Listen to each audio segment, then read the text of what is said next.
በስመ አብ ወወልድ ወመንፈስ ቅዱስ አሐዱ አምላክ ወወልድ ወመንፈስ ቅዱስ አሐዱ አምላክ አሜን። በስመ አብ ወወልድ ወመንፈስ ቅዱስ አሐዱ አምላክ አሜን።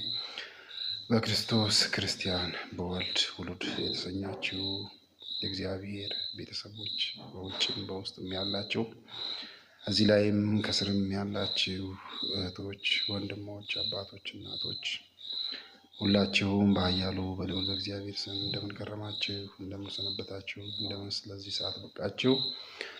አሜን። ኃያሉ አምላካችን እግዚአብሔር ባለንበት ጠብቆ ጤናና ሰላም ፍቅርን ሰጥቶን እንዳንራብ አብልቶ እንዳንጠማ አጠጥቶ በፀሐይ አብስሎ በዝናብ አብቅሎ በዚች ሰዓት መግቦ ያደረሰን እግዚአብሔር አምላካችን ሁሌም ዘወትርም የተመሰገነና የተከበረ ይሁን። እናታችን እናቱ ቅድስተ ቅዱሳን ድንግል ማርያም ዘወትር የተከበረችና የተመሰገነች ይሁን።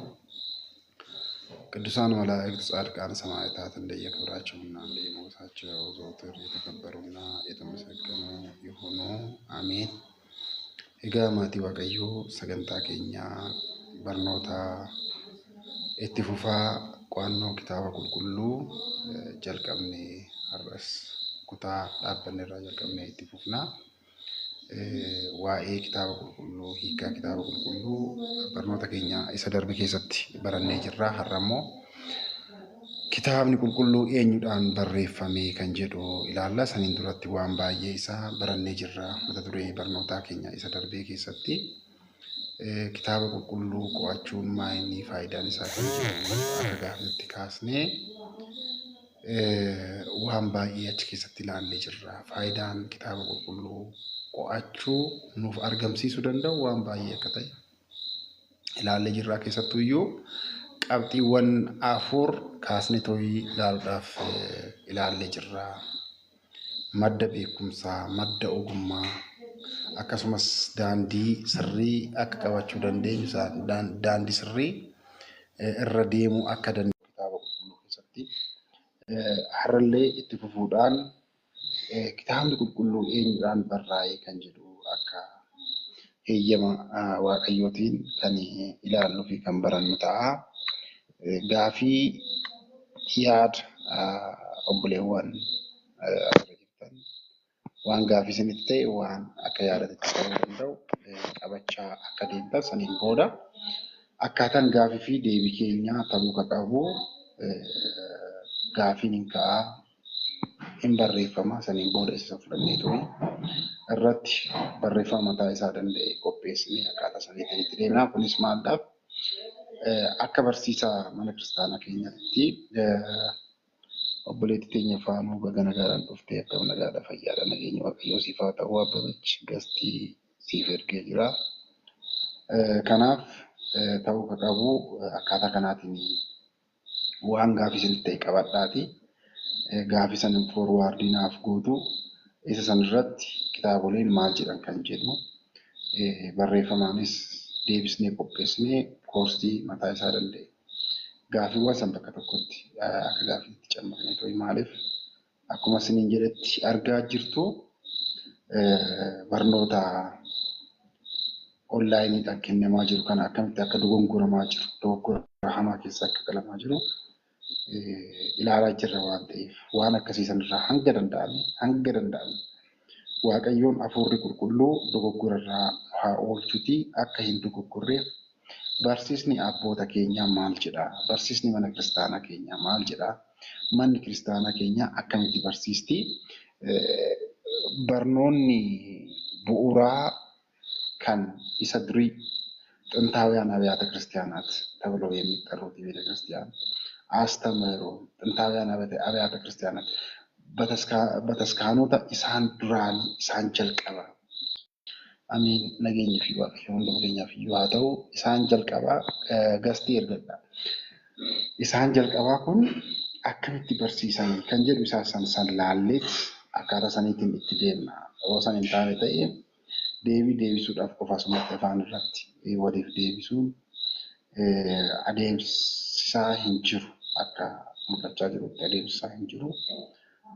namoonni baay'een barsiisonni baay'een yaa'u eenyu akka barsiisaa ta'e eenyu akka barataa ta'e yeroo itti adda baasuun illee dadhabamaa jiru irratti jirra waan ta'eef walumaa galatti gama barsiisa bataskaanaa kanaatiin rakkoo hamaa keessa galaa jirraa fi kanarraa Waaqayyoon akka nu baraaruuf akkaataa kanaatiin itti deemnaa.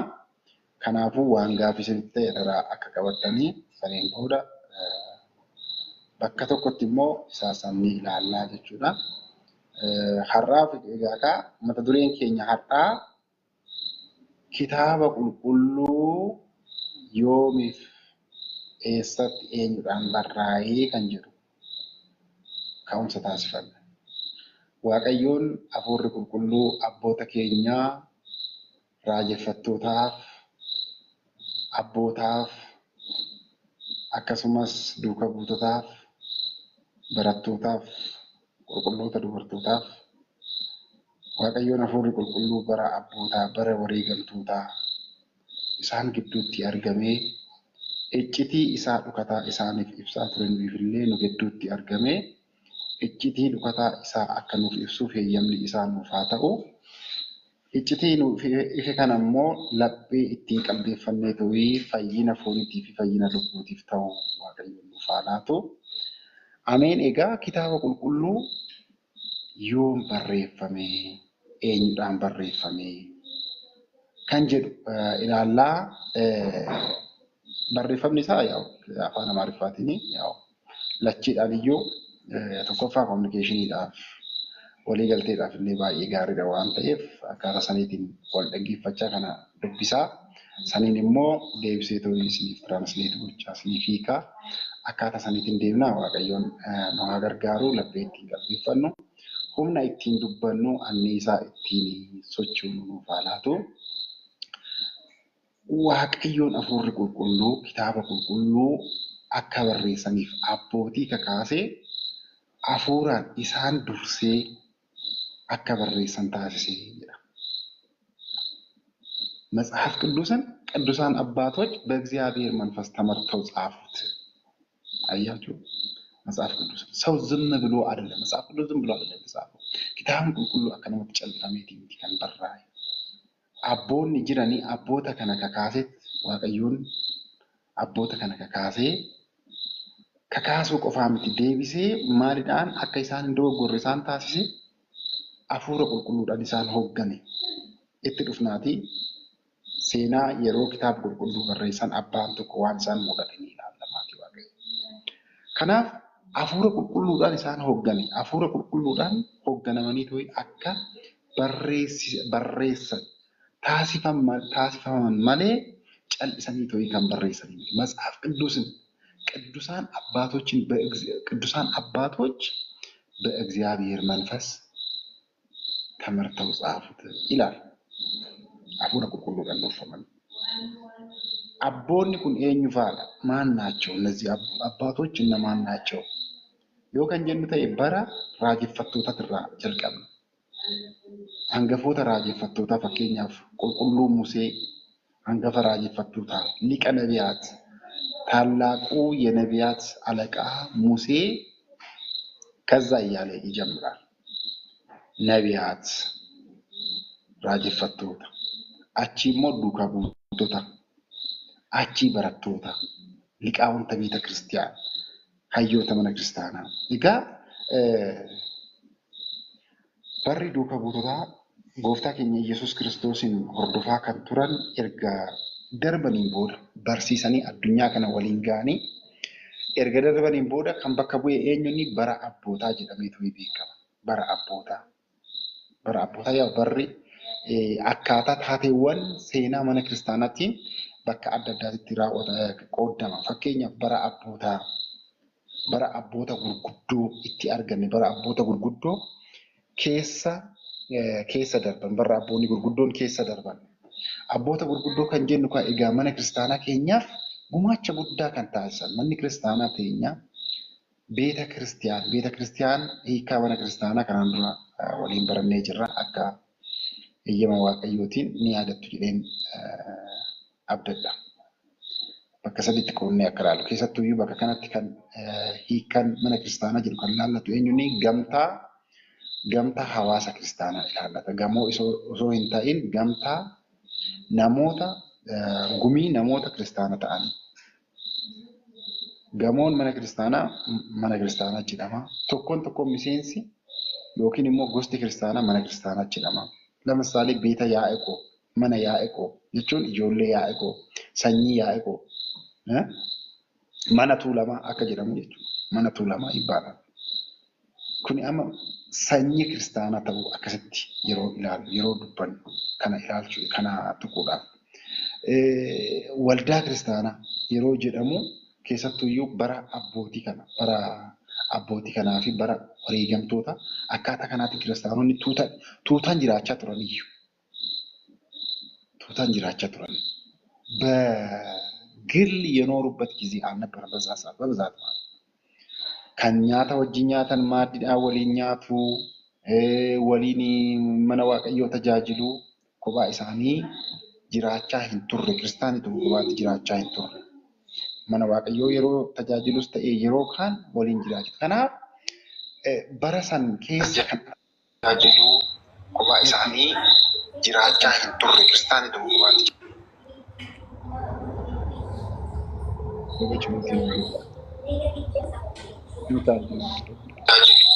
kophaa isaanii jiraachaa hin turre kiristaanitu kophaatti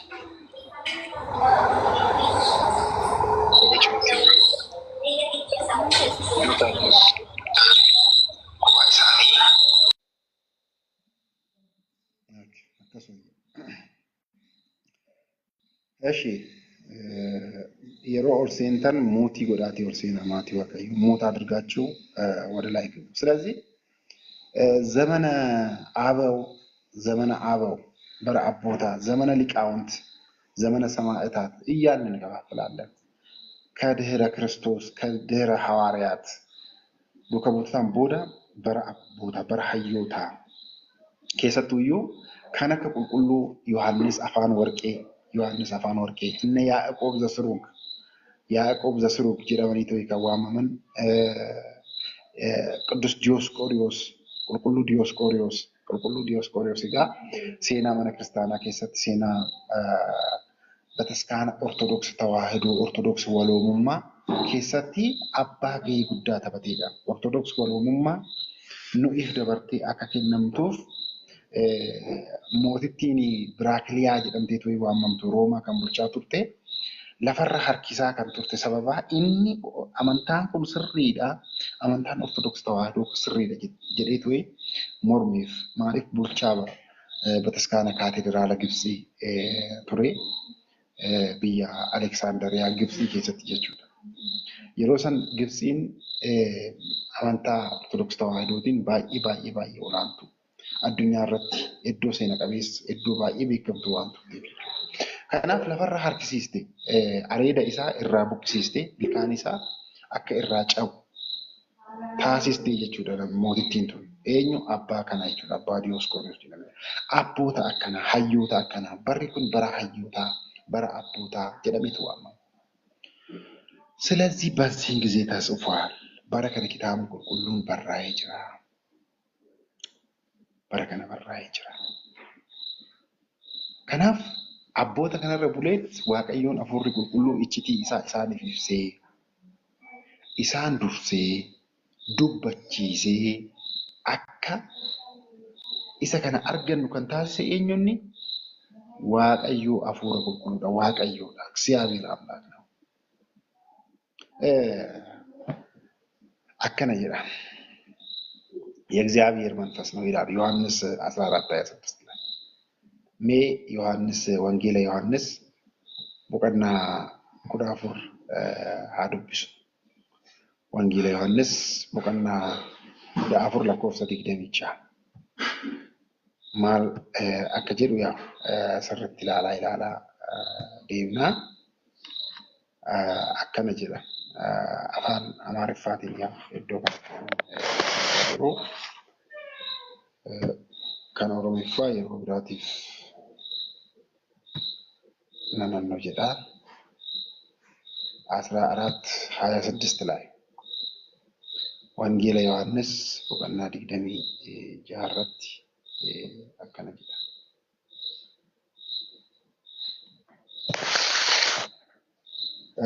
ከእናንተ ዘንድ ስንኖር ይህንን ነግሬያቸዋለሁ ይላል። ከእናንተ ዘንድ ስኖር ይህንን ነግሬያቸዋለሁ። yeroo simbira jiru kana isinitti dubbadheera, kana isinitti himee jira, kana kan jedheenyuun kabajnii fi galanni isaaf haa ta'u gooftaa keenya ኢየሱስ ክርስቶስ jechuudha. ከእናንተ ዘንድ ስኖር ይህንን ነግሬያቸዋለሁ። አብ በስሜ የሚልከው ግን መንፈስ ቅዱስ የሆነው አጽናኝ እርሱ ሁሉን ያስተምራችኋል፣ እኔም የነገርኳችሁን ሁሉ ያሳስባችኋል። የለበን ተኩማ ፊሰዱማ ዋቀዮ ስረተ ዋንጂ አብ በስሜ የሚልከው አባን ኮ መቃ ኮቲን ከን ኤርጉ አፉሪ ቁልቁሉ ከነመ ተስገቤሱ jedha inni hundumayyuu sin barsiisa jedha. Eenyu? Afurri qulqulluu jechuudha. Ayitaachua afurri qulqulluu inni sin barsiisa. Kanaafuu akka baratan kan godhe, abboota akka baratan kan godhe, akka dubbatan kan godhe waaqayyo afurri qulqulluudha. እግዚአብሔር መንፈስ ቅዱስ ነው። ለዚህ ነው ከናፊ ከአስረት እዚህ ላይ ምንድነው ያለው? በሁሉም አባቶች ነቢያት፣ አባቶች ነቢያት፣ ሐዋርያት፣ አርዲት ማለት ተማሪዎች ማለት ነው። በረቶታ ጀቹudha maatii waaqayyo. Isaan irra bulee afuura qulqulluu kan isaaniif ibse, kan isaan dursi ibsu qofa miti. Afuura qulqulluu isaan hubannoo jechuudha akka hin dogoggorreef, dogoggora akka hin dubbanneef, dogoggora akka hin barsiisneef kan isaan dursaa ture, kan isaan dubbachiisaa ture, akka dubbatan kan taasisaa ture. Humna kenneefi humna ittiin dubbatan, humna ittiin barreessan, tajaajilan walumaa galatti kan kennaafi ture eenyunni? Afuura waaqayyooti, afuura qulqulluu jechuudha. Yohaannis boqonnaa 14 lakkoofsa 26 irratti isa kanaadha kan dubbate. Afuurri qulqulluu isin barsiisa. Kanan isin barsiisa deebi'ee si yaadachiisaa jedhee jira. Waan addaa hin barsiisu agartan አይለያይ። የእግዚአብሔር መንፈስ ቅዱስና የእግዚአብሔር የጌታችን የአምላካችን የመድኃኒታችን የኢየሱስ ክርስቶስ kan gooftaa keenya ka ኢየሱስ ክርስቶስ fi kan afuurri qulqulluu gargaraa miti kan dubbatan, kan dubbatu, kan barraa'u gargar ta'eeti miti. Afuurri qulqulluu waan biraa hin dubbatu, gooftaan keenya ኢየሱስ ክርስቶስ waan biraa hin dubbatu. Kanan ani isin barsiisee isin yaadachiisaa jedheera gooftaan keenya ኢየሱስ ክርስቶስ jechuudha. Wangeela Yohaannis boqonnaa 14 lakkoofsa 26 irratti kana dubbate. እሺ achitti aansee immoo maal jedha isinitti fakkaata? ቅዱሳን ሰዎች ይላል።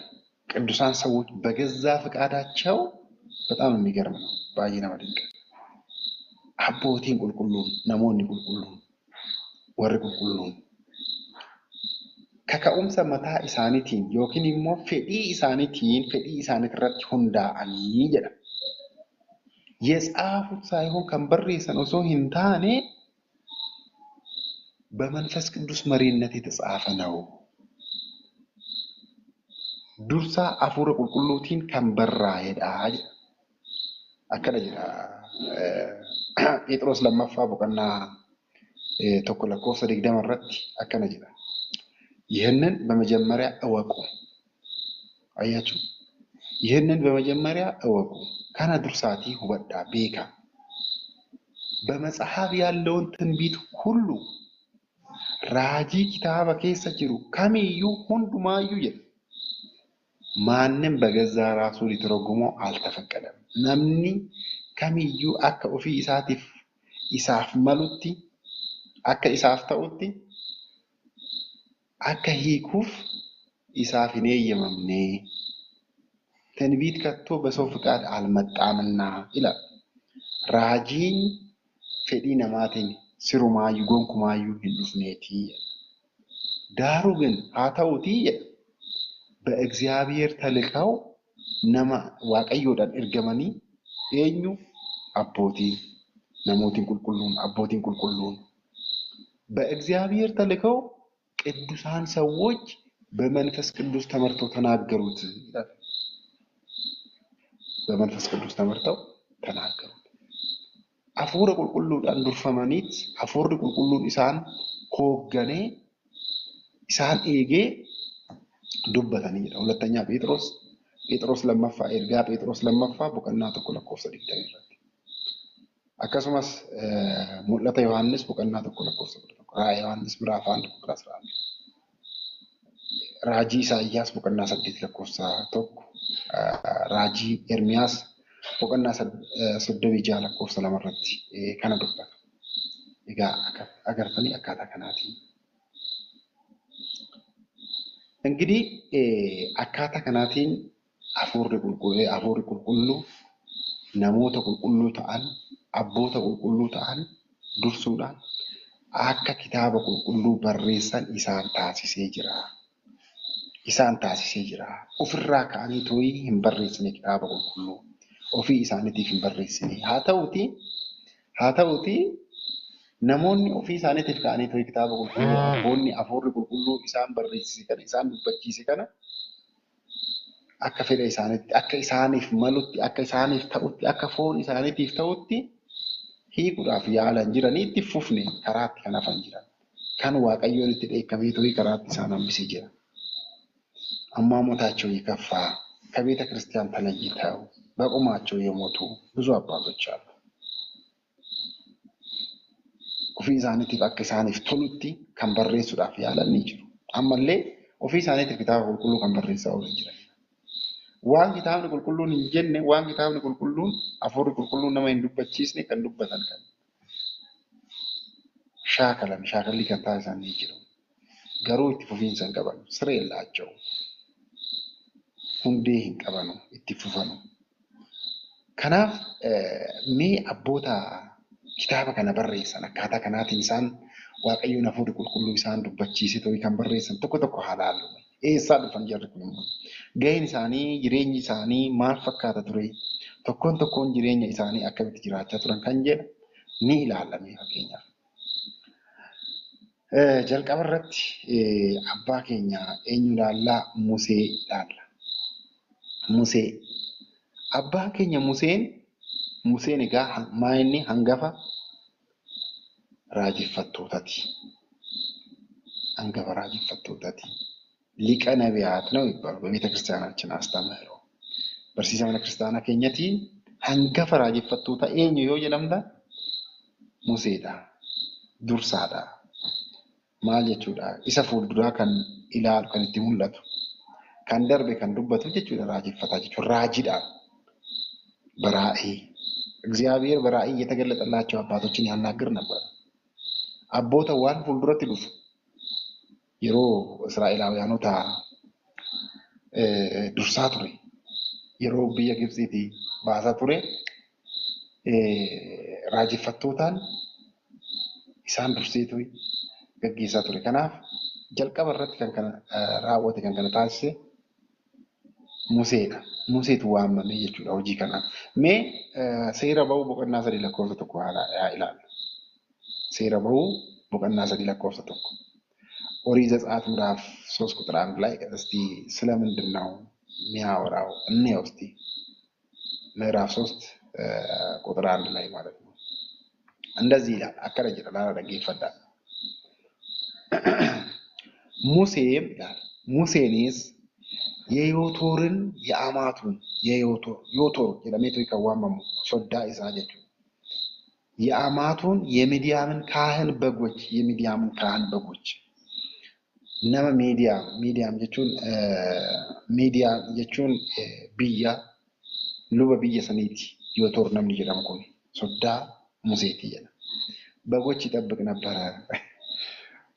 hoolaa isaa eega ture. Ilaalaa gabbatti hoolaa soddaa eega. Na በጣም ቅዱስ qulqullummaa kan irraa arginu kanaadha bara durii keessa jechuudha. Amma bara kanaaf soo ta'e minna hin maal akka jedhamu asuma achi waan jechuu hin danda'amu ture. Na Museen hoolota soddaa isaa eegaa ture. Museen የዮቶርን አያችሁ የአማቱን አናምቲ kan jechaa jira. የዮቶርን የአማቱን kan soddaa isaa jedha. Hoolota isaa eegaa ture. Luba namni kun jechuudha. Na haati warraa isaa ijoollee luba kana dhala luba kanaati.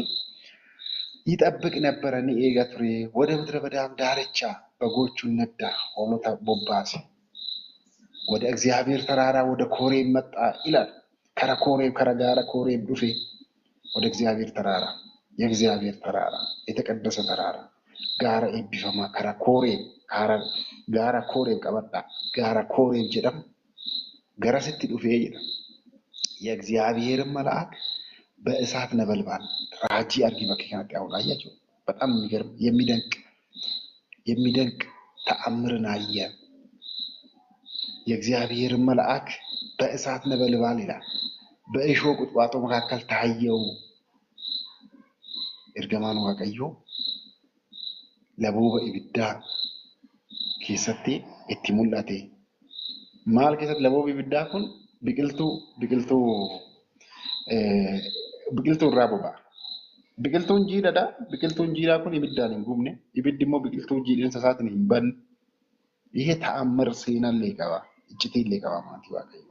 Icciitii isaa ammaaf mata dureen keenya kanaa miti waan ta'eef እነሆም ቁጥቋጦው በእሳት ሲነድ ይላል። አያችሁ እነሆ ቁጥቋጦም በእሳት ሲነድድ ቁጥቋጦ ሳይቃጠል አየ ይላል።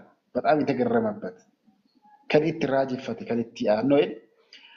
biqiltuun kun jiidhaadha. Biqiltuun jiidhaan kun hin boba'a.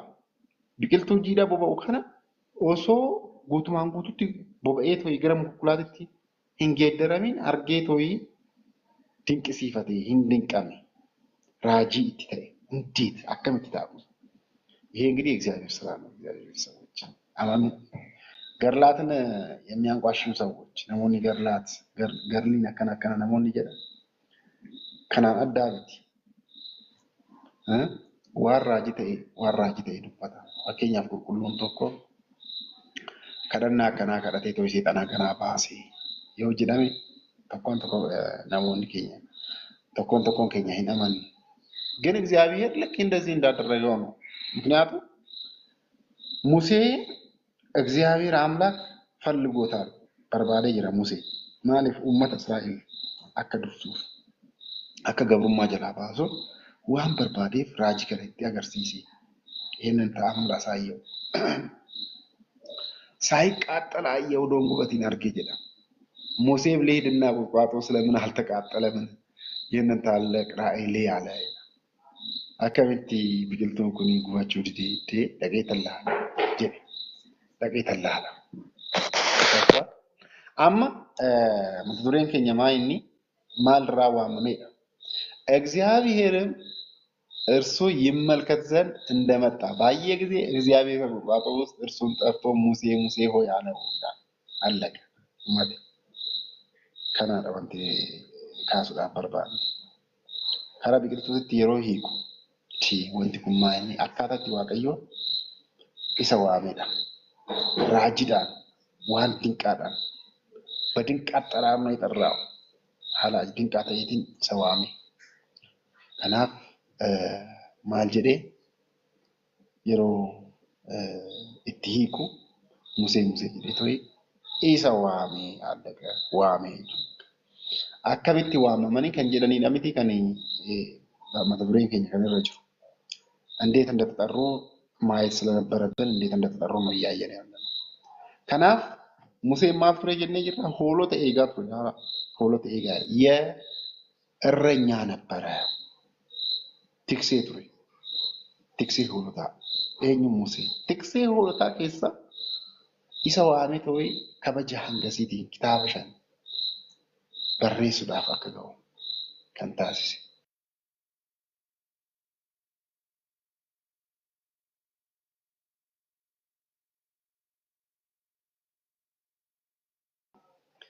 ስለዚህ እግዚአብሔር ሙሴን በዚህ መልኩ ጠራው። ሆሎተ ኤጉ ኬሳ ሴራ በሁ ቦቀና ሰዲ ለኮፍሳ ተቆረጥ ከና አርጊ እኒ ቢራ ሞቶተ ኬሳ ዋሚ ጅራ ሞቶተ ኬሳ ኤኙ ፊ ኤኙ ዋሚ ዳዊት ፊ ሶሎሞን ዳዊት ፊ ሶሎሞን ንጉሳን ነገስታት ነበሩ። ኦዶሞ ቡልቻ ጅራኖ waaqayዮን ኢሳን ዋሚ ጅራ ያው ጀልቀበራ ኢሌ isaan waamee ture gara mootummaatti dhufuudhaan duratti. Hojiin isaanii maal ture? Namoonni kun namoota akkamiiti? Kan jedhudha walumaa galatti.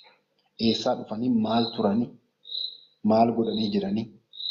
Mootota turanii jiranii. Mootonni namoota Waaqayyoo kitaaba Waaqayyoo barreessuudhaaf ga'anidha. Akka mootota addunyaa keenyaa yeroo ammaa kana addunyaa keenya keessa jiran yeroo ammaa kana osoo hin taane lasaw immirarruu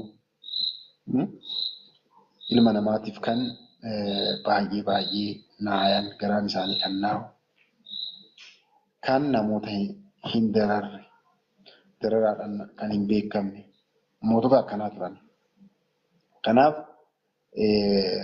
oduu moototaa yookiin immoo matsaafa Zeenaa Mo'aa'el ምዕራፍ 29 ቁጥር 28 ላይ boqonnaa 29 lakkoofsa 28 irratti isa kana ilaala. Kabiraay baay'ee hojii gadi bu'aa keessa. Hojii gadi bu'aa jechuun hojii baay'ee waan xiqqaa ta'e keessa kan waamamu jira. Kan isaan waamee jira.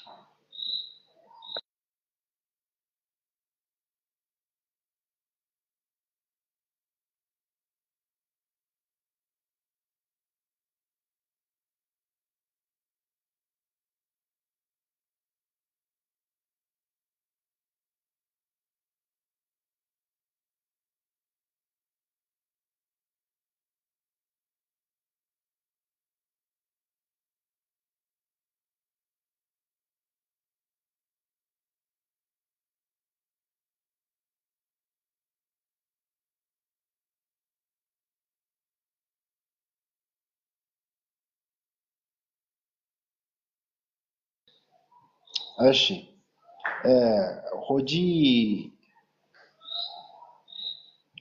baay'ee hiyyummaa keessatti beekamu keessaa hojii qurxummii kiyyeessuu. Qurxummii osoo kiyyeessaa jiranii kan waamaman jiran.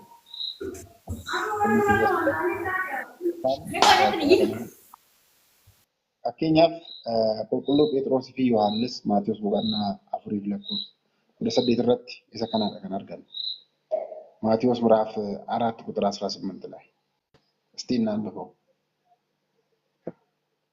Wangeela Maatiyos boqonnaa 4 lakkoofsa 18 irratti ምን ይላል? የማቴዎስ ወንጌል ምዕራፍ 4 ቁጥር 18 akkana jedha. እንደዚህ ይላል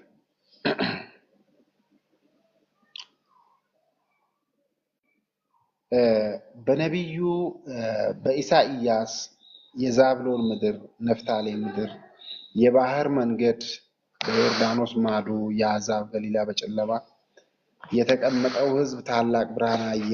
በሞት አገር ጥላ ተቀመጠ፣ ብርሃንም ወጣላቸው ይልና የተባለው ይፈጸም ዘንድ ይህ ሆነ ይላል። ዋይ አካታ ዱባቲ ጎፍታ ኬኛ ኢየሱስ ክርስቶስ በከ ከነቲ ከንዱበቱ ከዚያ ዘመን ጀምሮ ኢየሱስም ይላል yeroo sana irraa jalqabee gooftaan keenya Iyyasuus Kiristoos maal jechaa ture? Mangiste ሰማያት ቀርባለችና ንስሐ ግቡ እያለ ይሰብክ ጀመረ። akkuma qulqulluu Yohaannis cuuphaa ይሰብክ ነበረ፣ barsiisaa ture። gaabbii seenaa mootummaan Waaqayyoo dhiyaattee jirtiitii gaabbii seenaa jedheetoo dubbachaa ture jedha. በገሊላ ባህር አጠገብ ሲመላለስ ይላል። ካዮኪ በገሊላ ባህር አጠገብም ሲመላለስም ገርበ ገሊላ ናኖ ገርበ ገሊላቲ የሮ ደደቢው jedha ሁለት ወንድማማች ጴጥሮስ የሚሉትን ስምዖን መቃን ኢሳ ዱራን ጴጥሮስ kan jedhamu ስምዖን ወንድሙን እንድርያስን ኦቦሌሳ ኢሳ እንድርያስ eenyu fi eenyu ጴጥሮስ fi እንድርያስ jechuudha. እንድርያስ መረባቸውን ወደ ባህር ሲጥሉ አየ፣ አሳ አጥማጆች ነበሩና ይላል። አገርተኒ ከአሳ አጥማጆች ቁርጡሚ ኪየሳ ኦሶማ ጅራቻ ቱረኒ kan waamaman jiran የተጠሩ አሉ። ቁርጡሚ kiyyeessaa kan jiran oduma jiranii kan waamaman. ጴጥሮስና ወንድሙ ዮሐንስ ጴጥሮስ ከቀራጭነት ቀረጠ ሰሳባ kan ture immoo achi keessa kan waamamellee jira.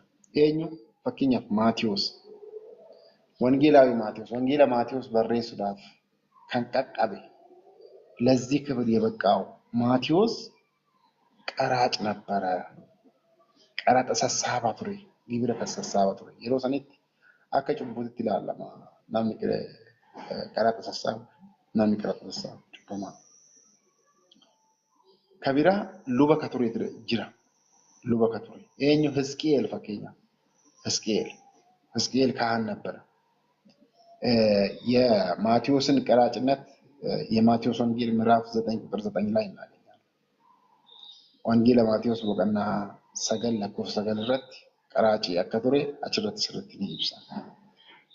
ከቢራ ሉባ ቱሬ ሉባ kan ture illee waamee jira Hizqi'eel fakkeenyaaf ነብዩ Hizqi'eel በተለይ ነብዩ Hizqi'eel ስለ እናታችን ስለ ቅድስተ ቅዱሳን ድንግል ማርያም ሚስጥርን በመናገር ይታወቃል። እጭቲ ሐረተኛ ቁልቁሌቲ ድብሮ ማረሚ ሁሌ የሚያሳድዳት አውሬው የሚያሳድዳት ሰይጣንቲቺ ሮባ የከነሺ ቆራቱሬ ጋሩ ሆማሺ ጎቹ ከን እንደንደኝ ነሞተረ ቡሌቶ የከነሺ ትረት ሽረት ከካሱ በዚህ ዘመንም እኮ በጣም ብዙ እኮ ነው። በረከና ላይ ራንቴኝ ባይ ወንተና አጃይብ ጀቹ ሐረተኛ ቁልቁሌቲ ድብሮ ማረሚ akkanatti bakka maqaa ishii qulqullummaa ishii waan irraa mulqisiisuudhaaf namoota irra bulee waan irraa mulqisiisuudhaaf carraaqqii taasisu jira. Dhiyoo kana yaadattan akkam tokko kanarratti bataskaana kiristaanota gidduutti ciqiccikii akka ta'aa ture. Kanarraa hubachuu ni danda'a. Kanaaf lubni waa'ee haadhatenya qulqulleetti dubroo maaramii raajii asirratti dubbachaa ture Hizqi'eel baay'inaan haadhatenya qulqulleetti dubroo maaramii ilaalchisee seenaa baay'ee dubbachaa ture, barreessaa ture, lubummaarraa waamame. Hakiimallee immoo kan ture jira. Fakkeenyaaf qulqulluu Luqaas hakiim ነበረ. ቆላስይስ ቦቀና አፍር ለኮሳ አፍረት እስቲ ምን ይላል እናንበብ እስቲ አዱብስ ቆላስይስ ቦቀና አፍር ለኮፍሳ ለመረት ቆላስይስ ቦቀና አፍር ለኮፍሳ ለመረት ከን በራይ ማለት ከጀዱ ኒ ይላል ሉቡማ ቁልቁሉ ሉቃስ ከንቲ አገርሲሱዳ የቆላስይስ መልእክት ወደ ቆላስይስ መልእክት ምዕራፍ 4 ላይ ያለውን እንመለከታለን።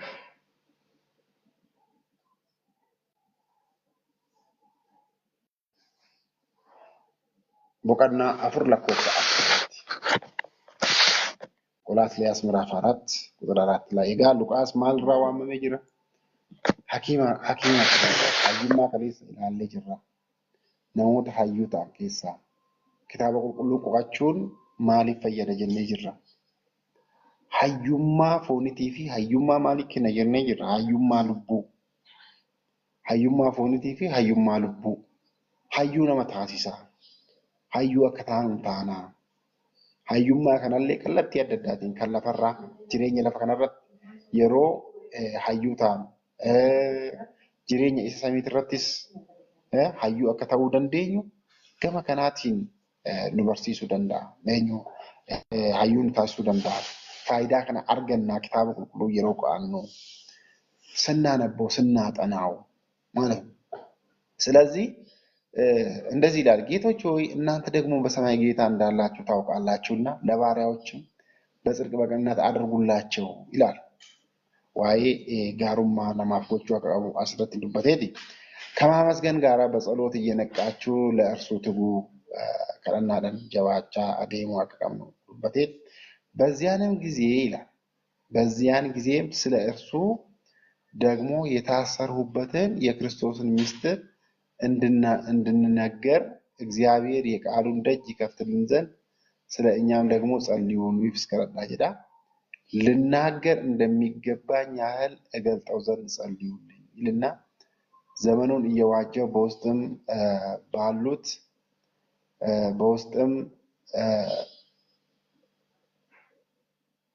ዘንድ ያህን እገልጡ ዘንድ ጸልዩልኝ ይላል። ዘመኑን እየዋጀው በውጪ ባሉ ዘንድ በጥበብ ተመላለሱ፣ ለእያንዳንዱ እንዴት እንደተመላለሱ እንደሚገባቸው ታውቁ ዘንድ ንገሯቸው። ሁሌም በጨው እንደተቀመመ በጸጋ ይሁን። ጅዴቶ ዋይ ኦጉማ ኢብሳ jechuudha. Kanaaf abboota kana bakkee adda addaati isaan waamee jira.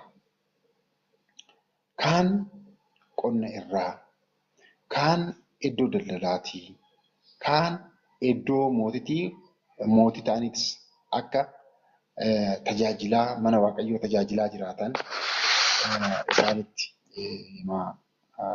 isaan waamee jira.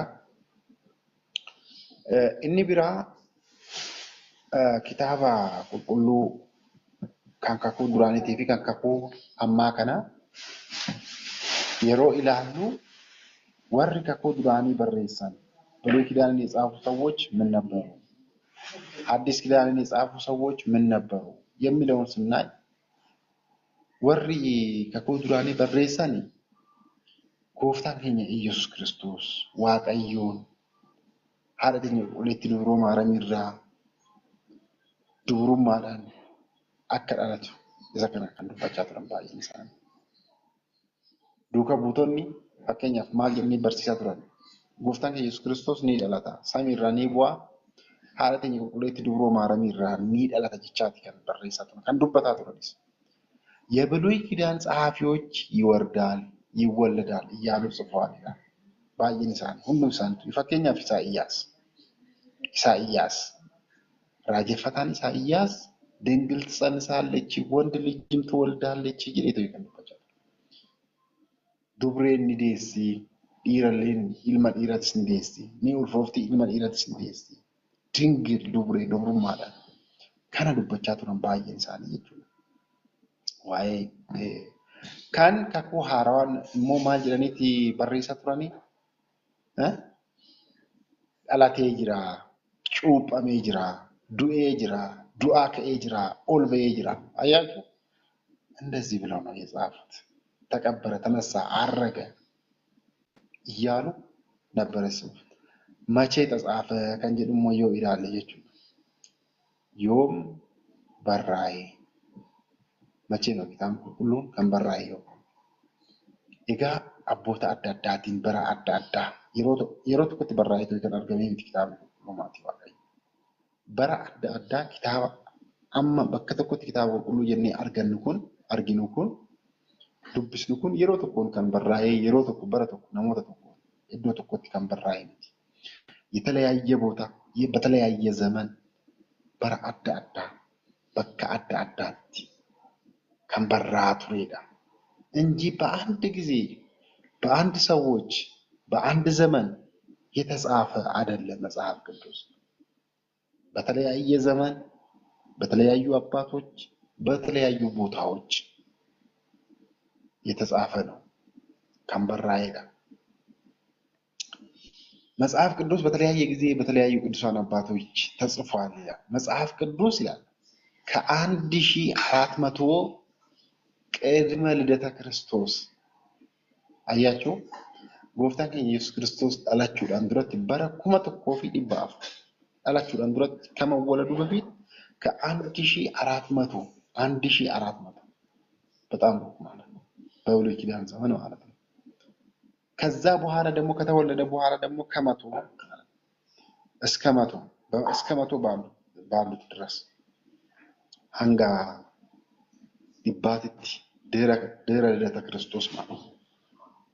ድህረ ልደተ ክርስቶስ ጎፍታን keenya ኢየሱስ ክርስቶስ እርግጠናቴን ቦዳ አንጋ በረ ዲባትቲ ካኩ አሮፍቲ ካኩን ዱራኒ ኢሞ በረ 1400 አንጋ ዲባ አፉሪቲቲ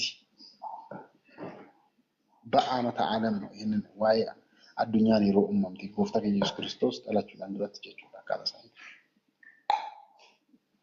እንግዲህ akkaataa kanaatiin በሰላሳ ሁለት በሚደርሱ ቅዱሳን አባቶች የተጻፈ ሲሆን ነው ማ ብሉይ ኪዳን የብሉይ ኪዳን መጽሐፍ ከ1400 እስከ 400 ዓመተ ዓለም እንዳትሳቱ እንዳትሳቱ ዓመተ ዓለም ዓመተ ምህረት በራ አዱኛ በራ ኢፈማ ማለት እንችላለን። ጎፍታን ኢየሱስ ክርስቶስ እርገጠራቴን ቦዳ በራ ኢፈማቲ ከንጀ ዳላቹዳን ዱረቲ በራ አዱኛ በራ ዱካናት ላይ ጀረመ ይባላል። ማቴዋ የሰው ልጆች በፍዳ በኩነኔ በኃጢአት ባርነት ውስጥ በነበሩበት ወቅት ስለነበር በራ ከሲ ዋን ቱሬ በራ ዱካና ጀረመ ተወይኒ ዋመኑ ጎፍታን ኢየሱስ ክርስቶስ ዳላቹዳን ዱረቲ በር ይችሩ እርገጠራቴን ቦዳ ሞ በር ይችሩ በራ ኢፋ የብርሃን ዘመን የምህረት ዘመን ለዚህ ነው እኮ 2000 ዓመተ ምህረት የምንለው ዓመተ ምህረት አገርታኔ ሲጻፉ ለምሳሌ 2017 ዓም እንላለን እንደዚህ ነው የምንጽፈው የሮበርት ነው 2017 በረኩመ ለማፍቅ ወደቶር ኦሮሚፋና ከዚህ በረይስና አማሪፋን ገሩ 2017 ዓመተ ምህረት ብለን ጽፈዋለን። ይሄ ክርስቶስ ከተወለደ በኋላ ዓመተ ምህረት ምህረትን ያገኘነበት በመሆኑ ከዛ በፊት ዓመተ ዓለም እና ሰኒን ድሮት ያላ በራ ጎፍታን ኢየሱስ ክርስቶስ ዳላችሁ ላን ድሮት በረከመ ተኮፊ ዲባ አፍሪ ሃንጋ ዲባ አፍሪ ገዱት ጀቱ በረከና ከሰቲ ነሞተ 32 ባረፈመ ጅራ የኙ ከኩን ዱራን የቱ የሐዲስ ኪዳን መጽሐፍት ደግሞ ኪታብን ቁልቁሎን ሞ አይኑ kakuna harofti immoo bara 45 hanga 100 gidduutti gooftaan keenya Yesuus Kiristoos dhalatee bara 45 hanga 100 gidduutti namoonni abbootiin qulqulloonni 8 kitaaba qulqulluu barreessanii jiran kakuu haaraa jechuudha. እንግዲህ akkaataa kanaatiin yeroo barraa'u jalqaba irratti kan barraa'e akka barsiisa mana kiristaanaa keenyaatti እንዳትረሱ akka እንደገና ማቲ ዋቀዩ jalqaba irratti kitaaba qulqulluu keessaa kan barraa'e kitaaba ሄኖክ ቤተክርስቲያናችን እንደምታስተምረው መጽሐፈ ሄኖክ ነው። የሄኖክ መጽሐፈ ሄኖክ የተጻፈው kitaaba ሄኖክ ከም jalqaba irratti barraa'e dhumarratti kan barraa'e immoo mul'ata ዮሐንስ ራእይ መጨረሻ ላይ የተጻፈው ዮሐንስ ራእይ ነው። 1.5 መጽሐፍ ቅዱስ የተጻፈባቸው ቋንቋዎች የሚለውን ደግሞ ነገ እናያለን። ጋፊ ዋስኒት ተይቀበጣ ሰዓት ይገኛ በአግባቡ ነው የምንጠቀመው። አነሳስቶ ላስጀምረን አስጀምሮ ላስፈጸመን ሚስጥሩን ለገለጸልን እንድንናገር ጉልበት ለሆነን ኑከካሴ ከኑ ጀልቀብሲሴ ፊሴ ከበጥሞሲሴ ገለኒ ፊ ከበጅኒ ዋቀዩ ዳፋታው አቴ ቤት ዱሮ ማለት ነው እንዳይ ከንገለቱምቴ ፊ ከንከበጀምቴ አታቱ ወስብሐት ለእግዚአብሔር ወወላዲቱ ድንግል ወለመስቀሉ ክቡር አሜን።